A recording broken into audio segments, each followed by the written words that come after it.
And I want to start by thanking the leader, the whip, the conference chair, the conference vice chair, and our former whip for not only tackling an important and difficult issue with regard to earmark reform and the overall issues with regard to budgeting and spending and earmarking, but also on moving this process forward by supporting this resolution, which does three things. It calls upon the Democrats to join us in this moratorium. It calls upon the savings from the moratorium based upon last year's earmarking numbers to be applied to reduction of our deficit. And finally, it calls for the creation of a bipartisan and bicameral commission to examine this overall issue of budgeting, spending, and earmarking.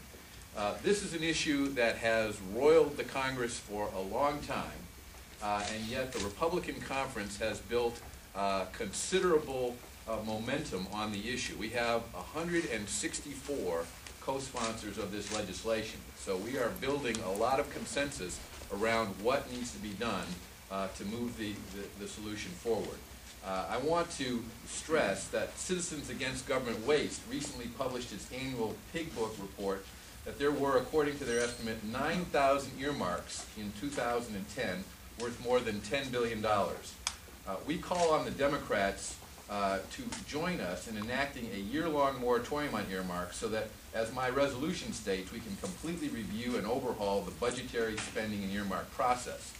And while I applaud the House Republicans' adoption of a one-year moratorium, the simple fact is that our policy will not save the taxpayers a dime unless the Democrats reduce the spending by the amount saved by the Republican moratorium. Otherwise, they will be able to just spend that money saved by Republican members banning their own with new Democratic earmarks or other spending. My resolution explicitly states that discretionary spending in the FY 2011 budget be reduced by the amount of earmarks in the 2010 budget.